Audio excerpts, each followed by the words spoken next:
you, Greta? Yeah, thank you. Thank you very much. Very well. And you? How are you, Greta? No, I'm good. I'm still online. You back online off to your Yeah, phone. I'm back online. I'm back online. There's a phone waiting for me. I'm absolutely perfect, yeah. Fully informed, fully set up, fully ready.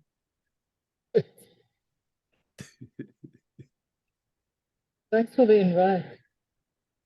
Thanks for agreeing. It's really great to have you over here with us. You've got a huge audience over here. Oh, really? Yeah, huge. I think you're very popular. It's not only the subject, it's the person. Oh, man. Keep talking. They're going to start playing the intro in a very few seconds, and then I'm going to introduce you. There we go.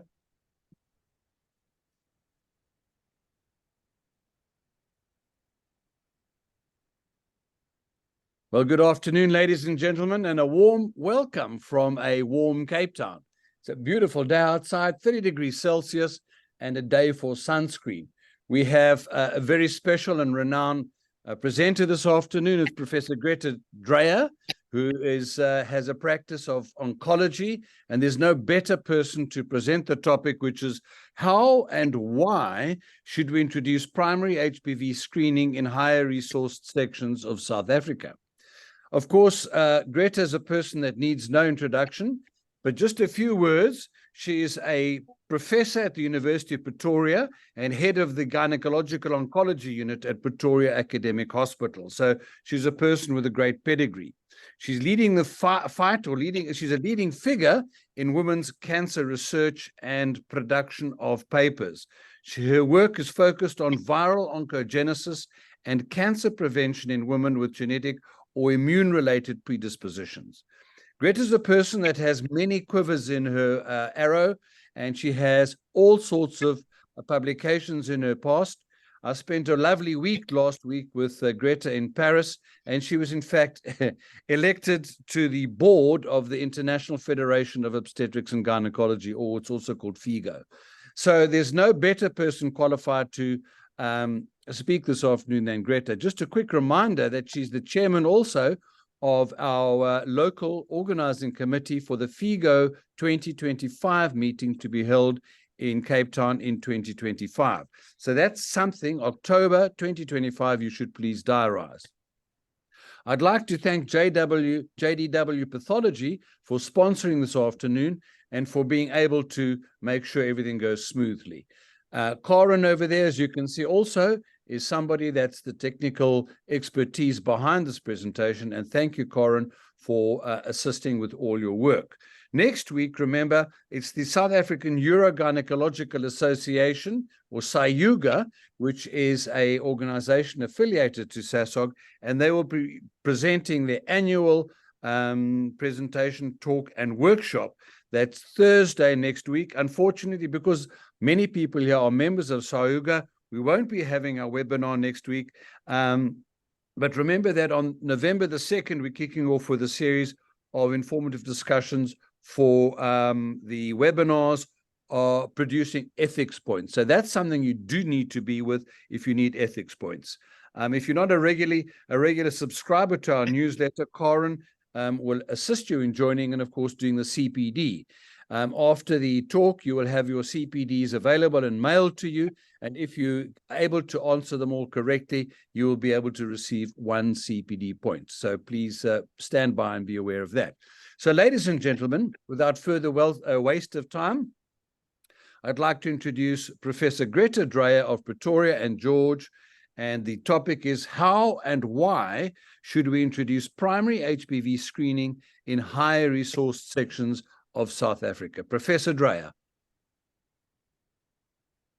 Thank you, Peter. Thank you. I want to say thank you for the invitation. It's a real honor to speak to all of you. Also want to say thank you for Karen for sharing the slides for me. So I will just ask for new slides when you need them. And then I would like to also ask your permission to swap the title around because I want to start with why. Why should we introduce a primary HPV screening? Now, many of you will be aware of the fact that we have just rewritten and revisited the South African Gynae Oncology Group and HPV Advisory Board guidelines for South Africa, where primary HPV screening is actually now listed as the only option or the #1 option. And the question then is really, is this also relevant in the higher resource sections? Thank you, Karen. Can you see the slides on your side? Yes, I see just the title slide. Yes, so let's see if we can move that along. There we go. Fine, so this will be more or less the overview of my talk. I want to start in with the motivation and the why, but it will have many implications which we will go through. I will show you the South African 2023 guidelines, and then we would like to also try and suggest some adaptations, if you wish, for the high resource section and have a conclusion. There are a few poll questions that Karen will also post in between. Thanks, Karen. You can move. So the importance of cervical cancer screening must be very clear to everyone. In South Africa, still the mortality rate of cervical cancer is higher than that of breast cancer. And you can see that there isn't really much opposition or competition for this cancer among men. Thank you, Cora. Really, really just a big problem. So let's talk about motivation. You can move. Cervical cancer screening with cytology has been so effective. Why then really should we change it? You can go. I will just knock my head if you can move, if that's okay. And really, the only reason to change something in medicine is if either it's not working or if we have better technology available.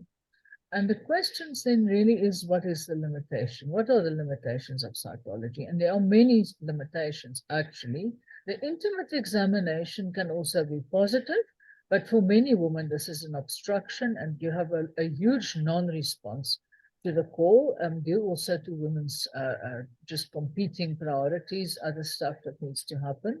The need for a healthcare worker to collect it is expensive and scarce, and that is essential, unfortunately, in cytology because the quality of the sample is dependent on that. The health infrastructure needed to collect pap smears is also an issue, but also to do cytology, and this the health infrastructure is really quite expensive, and it's maybe not rare in the high resource section of South Africa, but we do not have at the moment cytologists to screen everyone in our country.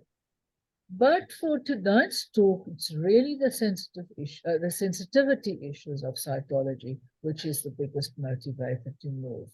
And the reason there, or what happens really, is that we miss quite a lot of SIN2 lesions, SIN2 plus. And what is even more important is this test actually fails to predict SIN2 lesions which will happen in the future.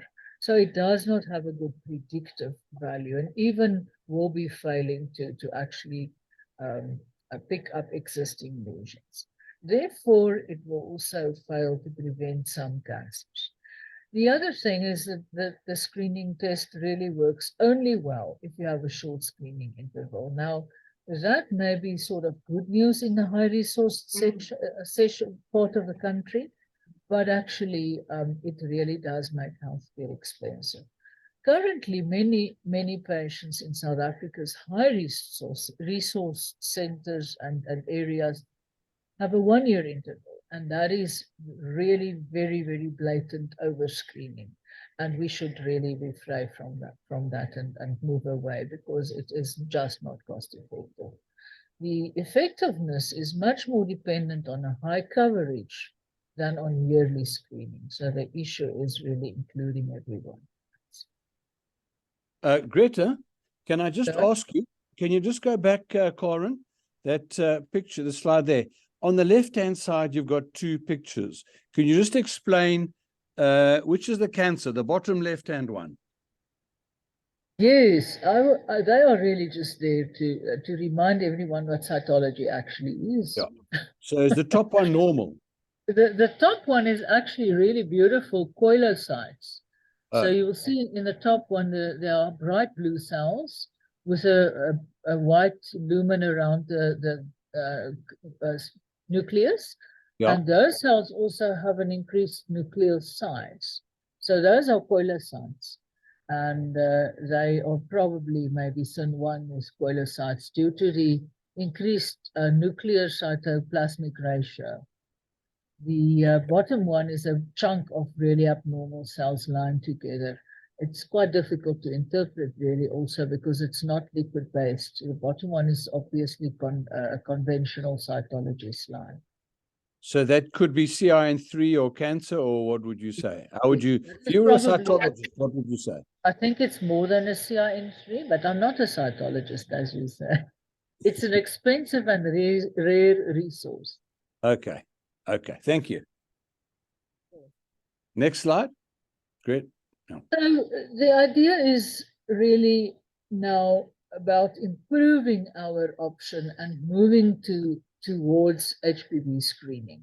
Now, why is this really the issue? And the issue is that, of course, precancerous lesions and cytological abnormalities is not really our true problem. The real problem is HPV infection, and that is also in our country the real epidemic.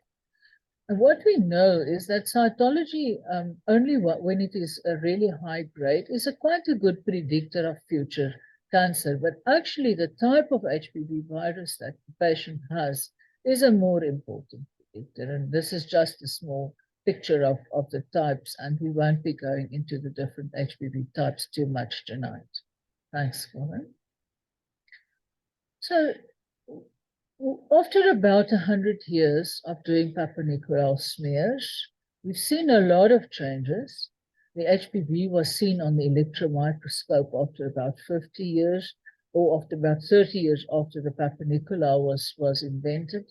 And now, then we had Surhausen and his wife seeing HPV 16, etc. And it was then predicted in about 2010 that by the year 2020, we will have no polyclonal smears anymore. And the question is, where are we now? And we're actually still doing cytology in a large part of the world. So can the HPV test really be a primary screening? You can move on, please. And what are the benefits? You can move. Karen? Value, sorry that I can't do my slides myself, but it just didn't want to move. So what is the value added by the HPV test? The most important value is that it actually has improved accuracy, but that will depend on us managing the test correctly. And not only for the immediate diagnosis also of CIN3 lesions currently already, but it has a much stronger prognostic value than cytology. And therefore, it is a test that predicts not only precancerous lesions, but also cancerous lesions in the future, even more accurately than is done by the Papa Nicolau test. The other real value is... Sorry. Should I launch that poll test about HPV tests? Yes, I think you can ask the question about whether the pap smear test should ever be done again. Let's rather do that. Well, this one, okay, sure. We can do that one. That's easy. There we go. So you can continue and I'll let you know when the results are in. Thank you. So the question is then, or the other actually value of this HPV test is that we can self-collect it because it runs on a molecular basis and it is not dependent on a high quality sample at all. The new generations of HPV tests also has a built-in triage, and I'll show you a little bit more about that. And we have also built that into the South African guidelines. We can move on, thanks. I just really can't see my slides because your poll is on my screen. You can move it out the way, Greta, by pressing on the red button. You can, at the top, there's a little X, so you can just exit that. Oh, thanks. There we go. So the WHO now is trying to really assist countries to choose between different screening options.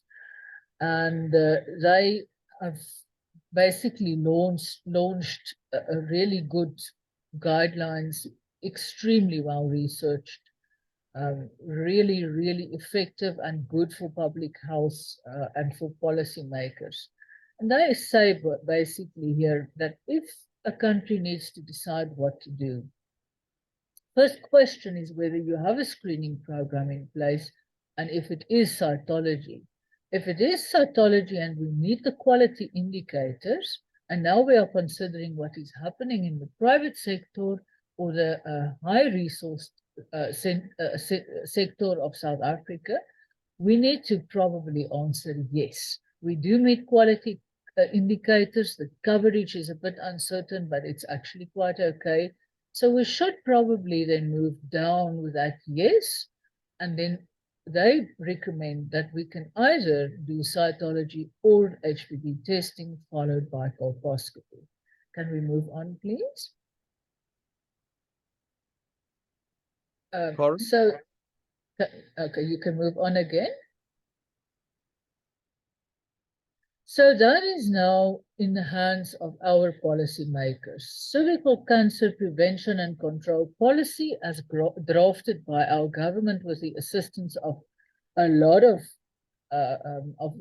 basically academics working in oncology and public health in South Africa, assisted to draft this policy. Maybe we can just bank this 60-30% for a while, but that's very interesting response. Thank you. So let's move on and see what the government said. They actually had a wonderful plan of, and with a strategic objective of reducing HPV infections dramatically, and also by reducing invasive cervical cancer from 32 per 100,000 to 20 per 100,000 by last year. And unfortunately, the current ASIR is actually 35 per 100,000. So it has gone up.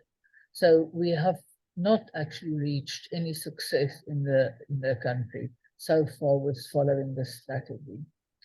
The other plan that the department had when this last guideline was drafted was to progressively transition to HPV DNA testing as the gold standard. And that was a plan which was not implemented. At the moment, the strategy is being written about how to do this, and that strategy has also been approved by the finance department, so we can move on.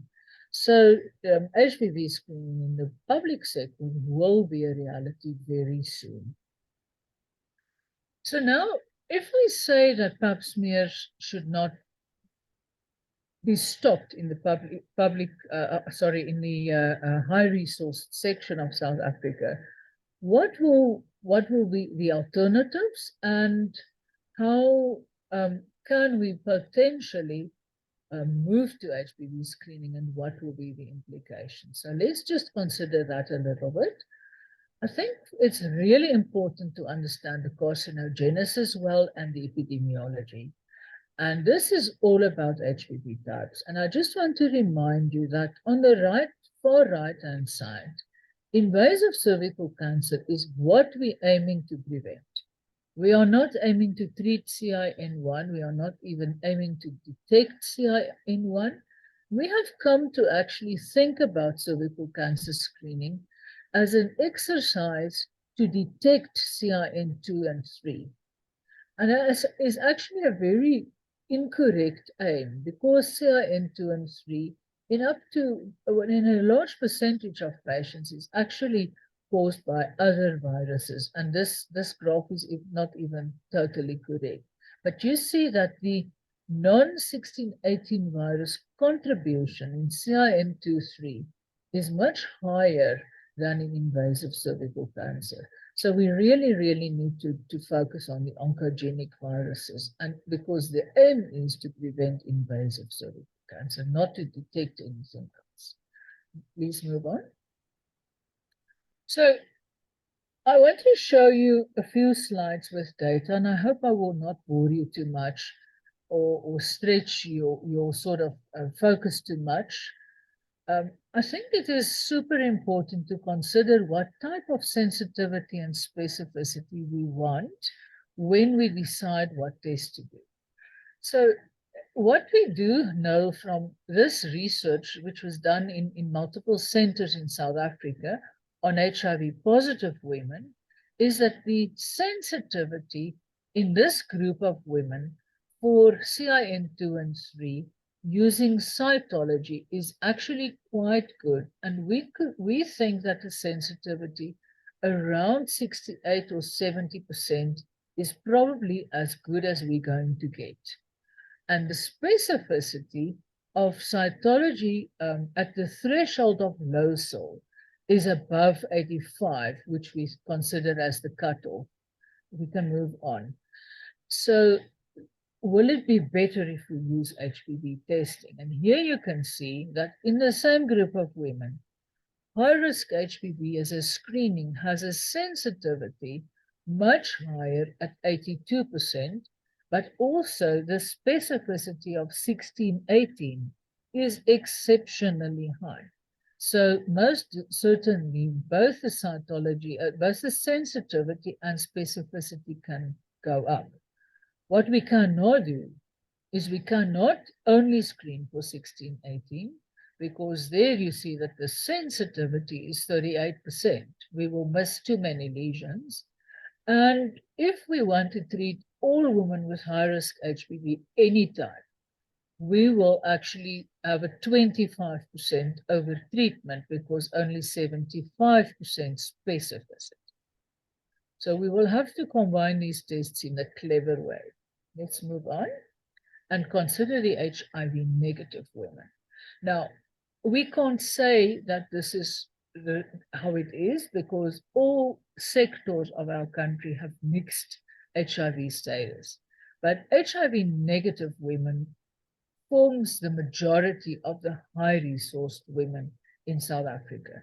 So I do think that the data from HIV negative women is critically important if we say, do we really need to move to HPV screening, and can we, can we continue with cytology, and what are the reasons?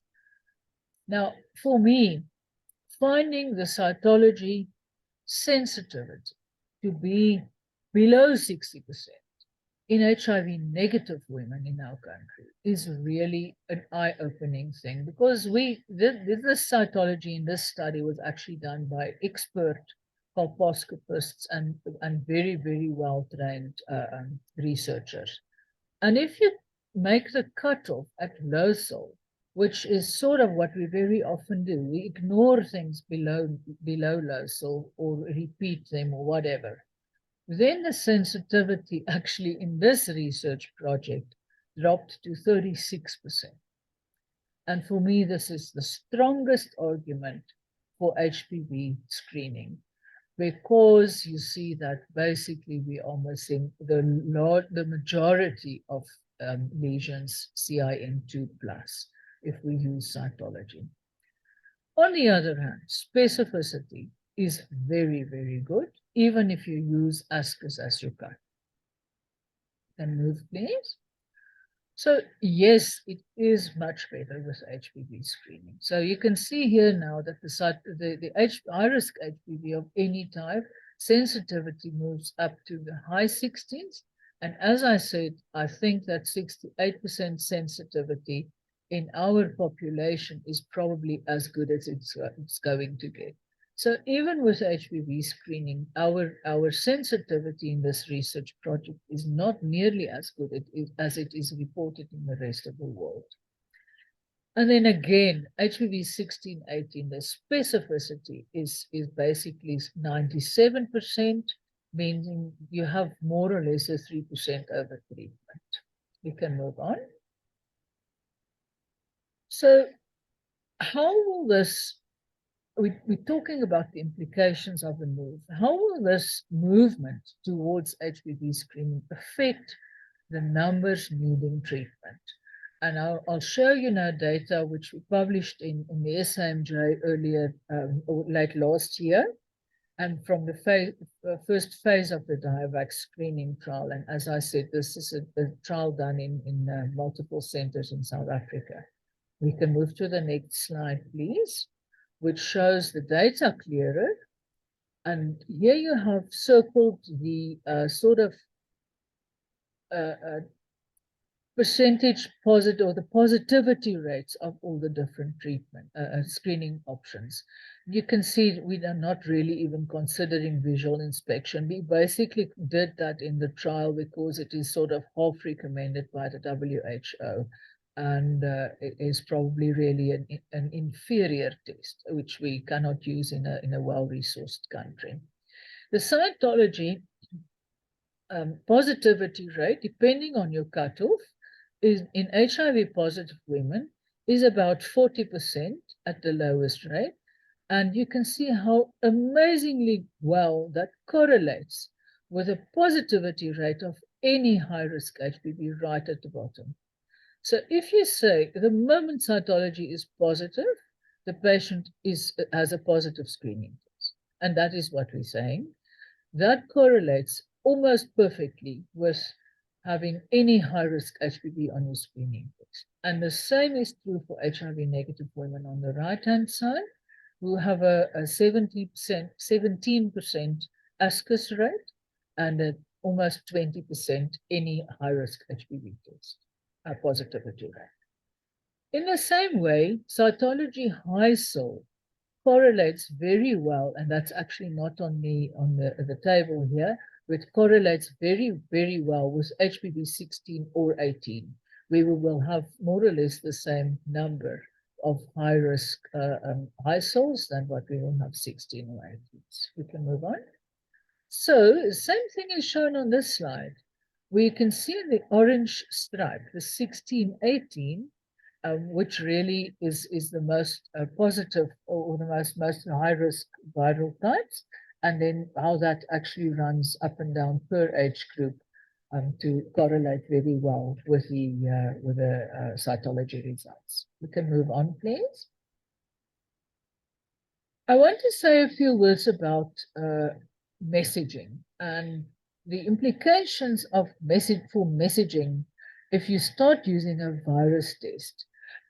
Which can even be called an STI virus test, is really something we need to consider very well. And here I want to just say that for the government and NHLS, we have decided not to really refer to the HPV test when we communicate this result straight to the patient, but to rather say, you'll see right at the top right-hand side of the screen there, your recent cervical cancer screening test showed whatever.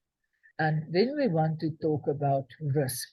It was normal or it was abnormal. Or you can say it showed low risk or it showed high risk or intermediate risk. But to really talk about the viral types that we found, etc., muddles the issue, and you need to be selective when you use this type of language, and preferably never put it on a WhatsApp where a patient doesn't have the chance to ask a question about. The other thing is we also need to talk about messaging and how do we assist the healthcare worker now to interpret these results, because it is new for many people. They don't know what it means. And therefore we have tried to make a very clear message between HPV test category and result on the left-hand side and recommended action to the healthcare worker. What should you do with the result? And my opinion has always been that simplicity and clarity is really what you need to do, because if this becomes too difficult, people just get it wrong and they basically get scared away. So let's move on. Then I want to show now next let me stop here for a moment and let me just consider again that the question of whether we need to now boot cytology. And here I think the it is most probably too early to boot it. I think people are very used to it, but it is definitely due and overdue to start moving to HPV screening. And I would suggest that we do this especially for people starting the journey. We want to be a little bit careful with super young screening, but HPV screening in women from the age of 25 is actually considered acceptable. So let's look at what the South African 2023 guidelines now show and how we have actually booted cytology from the guidelines. So we considered many things and we decided what are the principles that we want to employ in the guidelines. And we decided that we actually want universal guidelines for HIV negative and positive women the same, at least the same entry, the same test. We also wanted universal guidelines for both health care sectors, not only because of NHI, but also because of NHI, and also because of equity reasons. Why would you actually say that people with more money should use a different test? Why should women with more money use the inferior test? It's a real interesting question. And we think also that we need to address the overscreening and the underscreening. The overscreening of the high-resourced section and the underscreening of the low-resourced section. We also said it's a really important principle that we need high sensitivity. And here there are two reasons for it. The one is there's a really long screening interval in the low-resourced section. And in the high-resource section, there's a very low tolerance for false negative tests. So if you have a negative pap smear, but you actually get a cervical cancer the next year, that is a real issue, especially if you are in the high resource section. We also want a reasonable specificity. We don't want over-treatment. We really want to also consider the effects on future pregnancy. We want a low threshold for treatment, especially when there is a high risk of loss to follow-up. And we have found in our research studies that 1 to 3% of women in a screening program will have an invasive cancer at the time of screening. And this means that if you really employ screening, you must be ready to also treat cervical cancer. Let's move on. This is a really the critical slide of the talk. It shows you what we have thought out and considered very long and discussed for many, many hours with many, many people, and what we thought would be the best way forward. The first thing here of interest here is that the entry age is 25.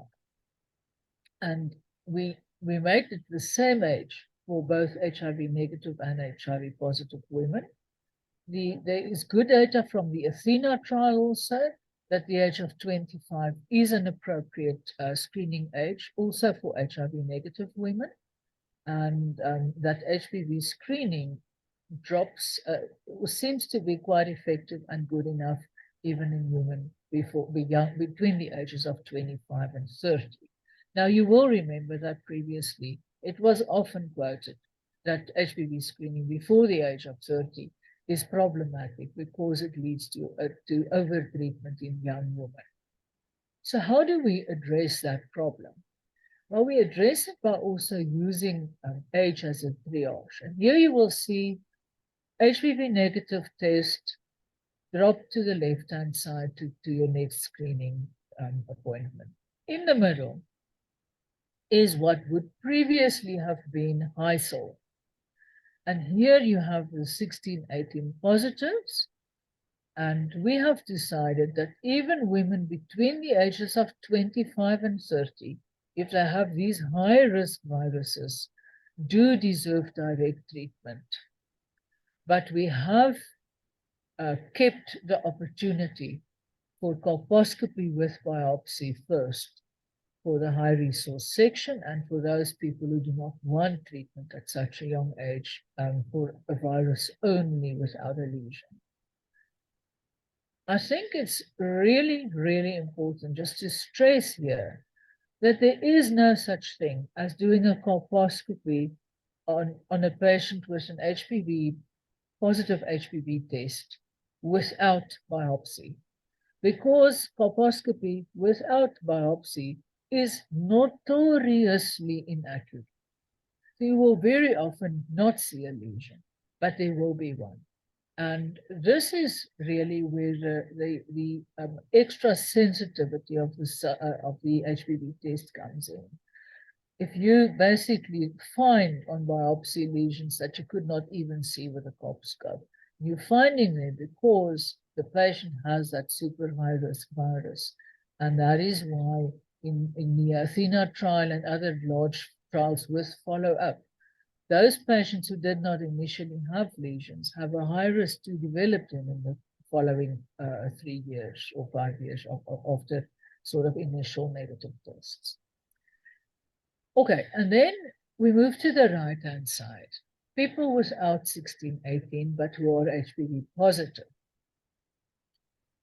We decided to use age here as the first triage, if you want to call it that. And the triage then is that if you're over the age of 40, you basically have persistent HPV, because it is highly unlikely to find a patient at the age of 40 or 40 plus with a first HPV at your screening round. So persistent HPV, we already know, is a very high risk for cancer and for actually pre-invasive lesions and cancer. And therefore, if you are 40 or older, you can be treated directly. The other thing that's listed in that block is this HIV negative status. Now that looks wrong, but it is right. And the interesting thing is that we do not need to triage HIV negative women, because the specificity of the test that I showed you on that slide quite a few slides before is actually high enough to warrant direct treatment.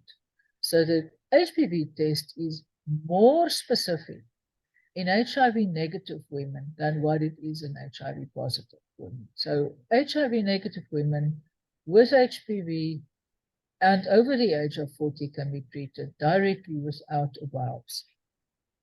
On the other hand, if you are young and you have this relatively high risk HPV type, or if you are HIV positive and you have one of many, many, many HPV types that those women have, the test is not so specific, and it is then a good idea to do reflex cytology. Now, you will remember that reflex cytology means the patient's test goes straight to the cytologist in the lab. So it's not really a second visit issue or anything like that. So if the initial test was taken by the healthcare worker, a reflex cytology test on that is very good. The difference between dual testing and reflex cytology is important when you consider the savings of not doing cytology on all those women who were HPV negative on the left-hand side. And that's the difference between dual testing and reflex cytology, is money. Okay, so then patients with a high SOL at the reflex test will get treatment and will be followed up then a year later. So let's move on. Just showing you a little bit the logic behind this again, reminding you what we're talking about. HIV positive women, 16-18, very high specificity, direct treatment.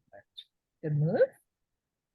HIV negative women, HPV 16-18, very high specificity, lower than the HIV positives, but high enough for direct treatment, and the specificity is 85%.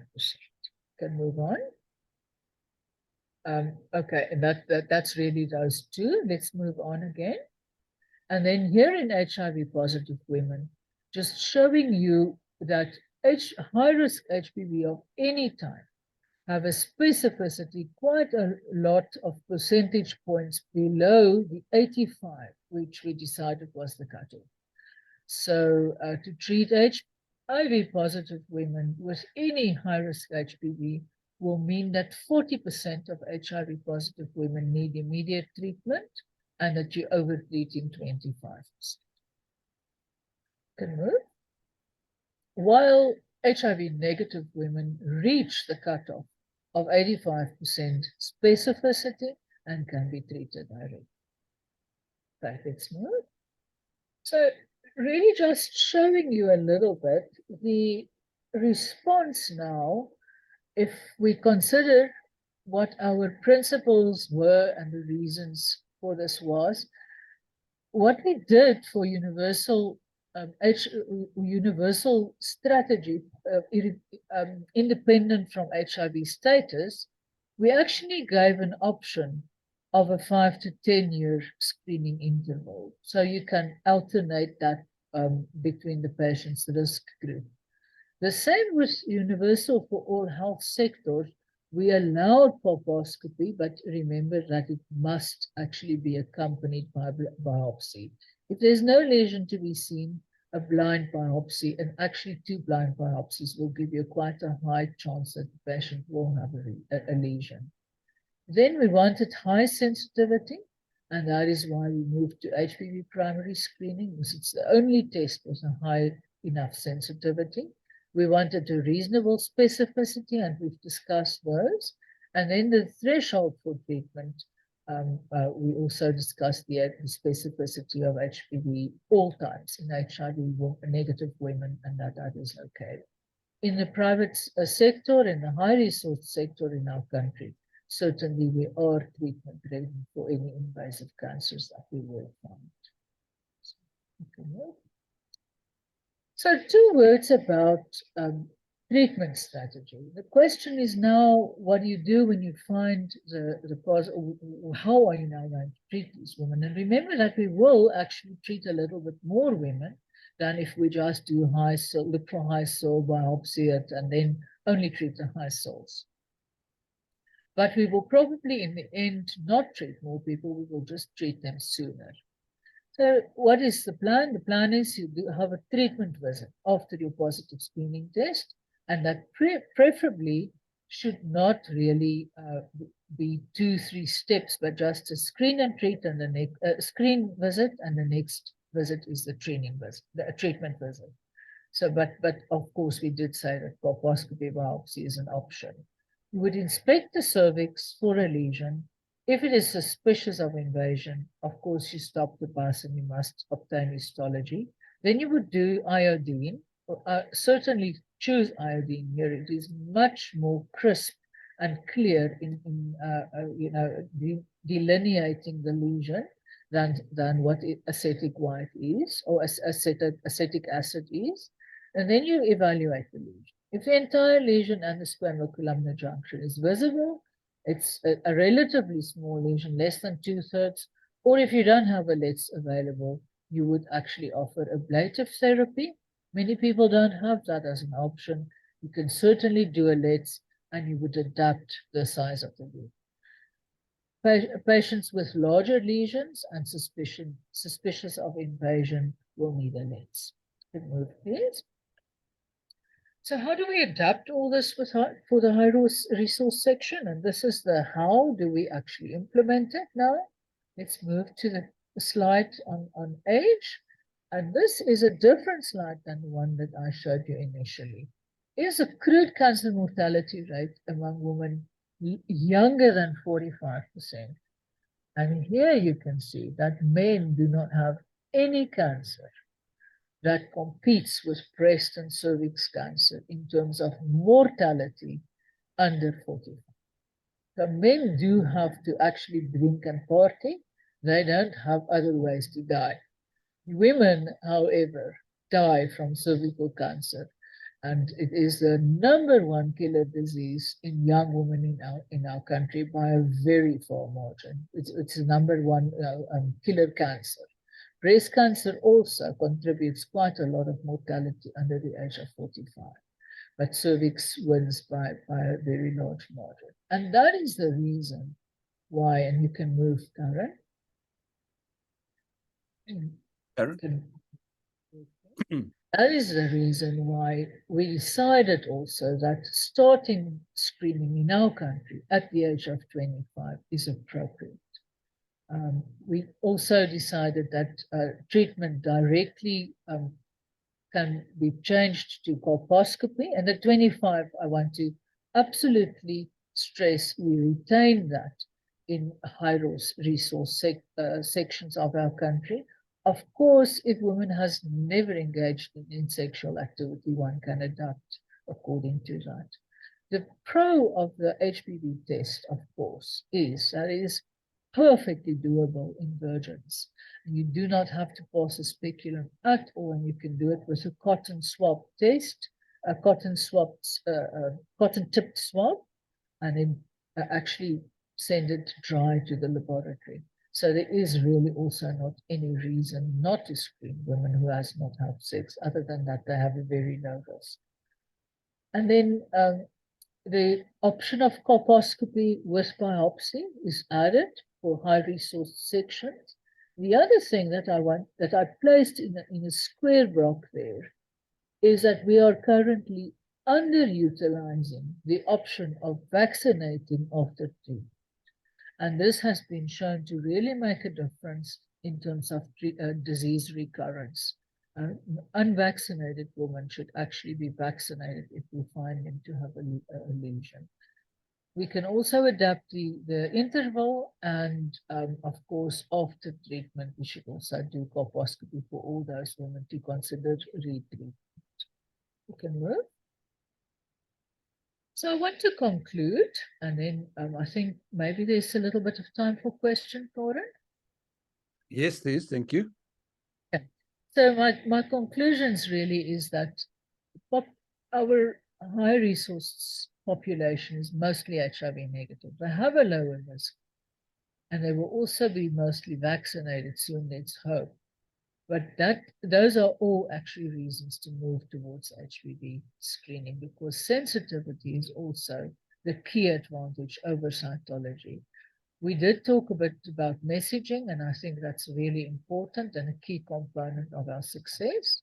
And we need to also understand how to correctly triage patients. And if we do, then the specificity is similar to cytology, while we actually obtain a much higher sensitivity, which then makes our program much better in total.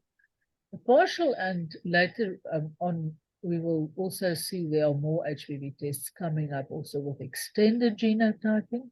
That actually allows for much more efficiency, and it minimizes the need for a patient to come back for a second visit for a second test. The algorithm is developed. It will be changed over time. I have no doubt about that, but it can actually be adapted very easily within the limits of the algorithm for any healthcare sector in our country. Thank you. So this is your slide, Peter. Yes, thank you. So just firstly to thank Professor Dreyer. Thank you very, very much. It's been wonderful to have this exposition, Greta. I have all sorts of questions that need to be answered, if I may. Let's start then with Graham Birdsey. Are the medical aids all on board with primary HPV testing? And that question has come up a few times. I get copies of the questions, and that's a very common question. What about reimbursements and the cost of screening? These issues are important. Do you have any answers to that then, Greta? Yes, the interesting fact is that the medical aids do not have the option really of not reimbursing something which is minimum criteria in the public sector. So that is one of the strategies, is actually to make it also the public sector strategy so that it really becomes the minimum then. The second answer we have to that is that actually SASOG, as the volunteer organization of gynecologists in our country, has the ability to recommend practice. So to sort of place practice guidelines in position. And medical aids do not have much of an option other than to actually reimburse that and support that. So I do think there will be a bit of a time lag before everything is agreed upon. The important thing, of course, is that we cannot do HPV screening on an annual basis. That is completely illogical and wrong. And the cost saving from HPV screening comes in with the extended interval. Of course, even cytology screening is done nowhere in the world on a yearly basis. It is done on a minimum of a 3-year yearly interval. HPV screening, we really think a 5-year screen interval is fine for people who are HPV negative at the beginning. And remember that we will have quite a large percentage of our populations, both HIV negative and positive, who will be HPV positive. And they will not be on a regular screening interval. They will be on a yearly annual follow-up until they are HPV negative. Thank I you. think, Karen, I can maybe just ask you also to put the other polls up if you want. Sure. Corin, while we're doing that, Yes. I have a question here for Professor Dreyer from Appenda and Ndekwe. Is thermal ablation of the cervix an option in smaller lesions? Could you address that issue, please, Greta? Yes. Smaller lesions, interestingly, are also very definitely lower risk lesions, and they are less recurrent. Larger lesions are more recurrent, and lesion size is a very good surrogate marker for severity. So very small lesions are very much more appropriate for thermal ablation. And that is why more than 2/3 is suggested that you should do a LETS rather. Okay, so that's a very interesting point. Next question from Marcus Feisen. Is there a place for conservative treatment and observation for CIN2 lesions if PCR for high-risk HPV is negative? So the interesting question is, why can you have a CIN2 lesion which doesn't have an HPV in, high-risk HPV in? And there are multiple answers to this. The first one that comes to mind is, remember, we test for 14 HPV types, and not for every virus which can cause cells to go abnormal. And even 6 and 11 can give you a CIN2 lesion, while it's actually a wart virus. And it will never give you a cervical cancer. It's unheard of in cervical cancer, but it can give you a CIN2 lesion. So many CIN2 lesions will actually be caused by non-high risk or viruses other than what is in the test. The other thing is, many of these lesions will be caused by inflammation, bilharzia, whatever else, which is actually not related to cervical cancer risk at all. So it is a difficult thing to have a lesion which you decide actively to ignore. There will be very few people doing that. I would, however, urge that your treatment should be more conservative, because you know that it's not a 16, 18, 45, and it's very unlikely to become cancer. Thank you, Greta. We better just speed up over here. There's Sorry. lots of... Is there a value in doing HPV and cytology co-testing? You have addressed that. What is your bottom line? There's value in it, but it's expensive, and actually it will pick up those cytology abnormals, which are HPV negative, which we don't know what to do with. So Okay, no, thank don't do it. All right. Here's a question from Habib from Nairobi. See if you can understand. I'm a bit lost. Please clarify, does treat directly for patients over 40 with other high-risk HPV mean that these patients should be offered a LETS without a colposcopy and biopsy? Yes, that is what it means. So if a Okay. patient has those viral types and they are over 40, you have the HPV test is a good enough predictor that you can actually treat them without a biopsy. Thank you. Here's one from Erwin Gertner. Thanks for a great presentation. How would you counsel and manage a patient with a positive HPV screen after a total hysterectomy for a benign condition, i.e. fibroids? Would you even do an HPV test in such a case? It depends on how much money you have. So some people will say that if a patient had a hysterectomy for a benign hysterectomy, she doesn't need any further screening. However, I do think that many patients would want further screening, and HPV screening is appropriate. But once it is positive, following it up with cytology is a good idea. If that cytology shows abnormal cells, the patient has a brain lesion, which is perfectly possible after a hysterectomy for a benign lesion. So yes, Okay. but then the screening interval should probably not be less than 10 years. Right. So I'm going to share the results of the first one, which is HPV tests. Are all HPV tests equal? We've Yes, got thank you. They are totally not equal. Hmm. And what we have previously, we decided to divide them into two types. We talked about discriminatory and non-discriminatory tests. And the discriminatory ones give you the viral types. Now it is called, very widely called, partial genotyping or even extended genotyping, meaning that you actually get the genotype back into the HPV test. We used to have it, then it was a positive, negative, and now the genotyping is coming back. There is not a huge difference between RNA and DNA tests, but the biggest difference is in how many genotypes the tests actually test for. And our last one is who tests what? Who should decide which test is done? Okay, very interesting. We want the power.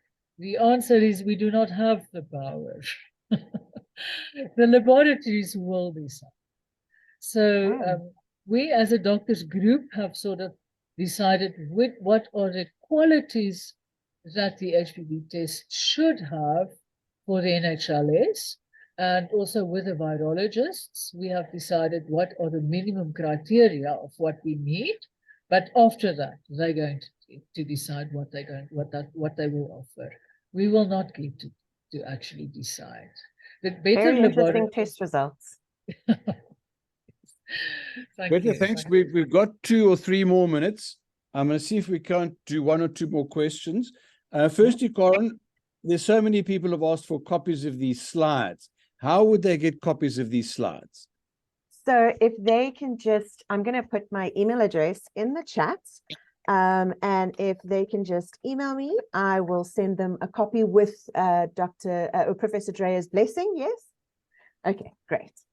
So, Corin, I will save it as a PDF for you. Yes. No, I'll save it as a PDF on my side. Okay. That's not a problem. Perfect. Yeah.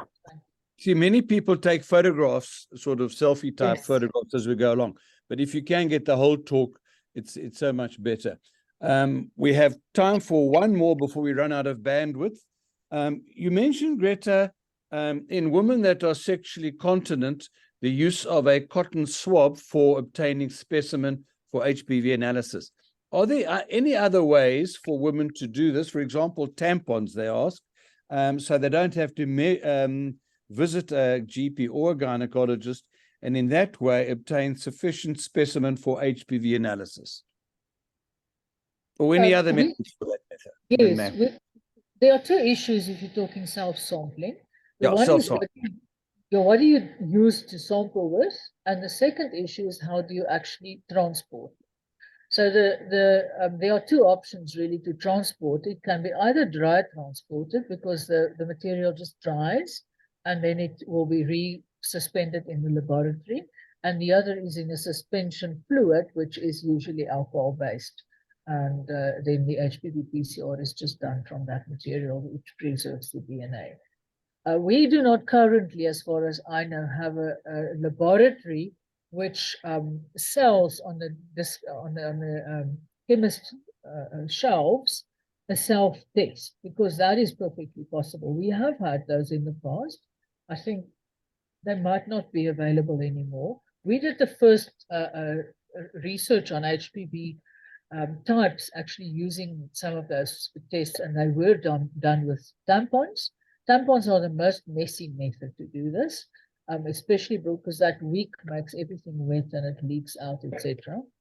The most sophisticated method is the Evelyn brush, which is a Dutch company brush, which actually has a little soft brush at the point, and it actually has a cup that you put back over it. You can put it in an envelope and post it.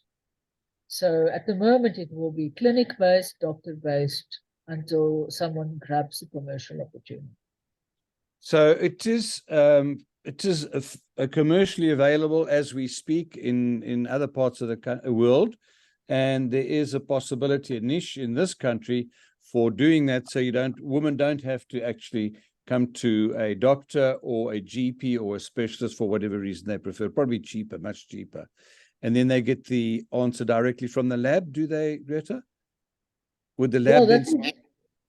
The initial method used in our country when the first self-pap was on the shelves was actually that they could fill in the doctor of their choice and the answer went to the doctor. Okay. And that is probably a little bit more clever. Now we definitely want to give women their own results via SMS, because in the public health sector, women just don't get results ever. And the whole world is moving towards direct messaging to the patient. And there's some helpline if you have ascus or some strange HPV, then she'd be able to interrogate a help desk to do that, would she? I would suggest a whole web page, then I can read it up. Okay. Well, Professor Greta Dreyer, it's been wonderful. I'm very sad to say we are over time, and I thank the sponsors for allowing this. Karen, thank you, but a special thank you to Professor Greta Dreyer. And I hope to see many of you next week in this venue of the Christian Barnard Hospital for the actual live surgical workshop with Professor Steve Jeffrey. And we're going to be doing all sorts of wonderful urogynecological procedures, incontinence procedures, prolapse procedures, and I invite you all to be over here. There are still one or two spaces available. So Greta, thank you very, very much also for allowing us the opportunity to share your slides, and our sponsors, and of course, Corin, the technician. Thank you very much. Good night. Safe home. Good evening. Bye-bye.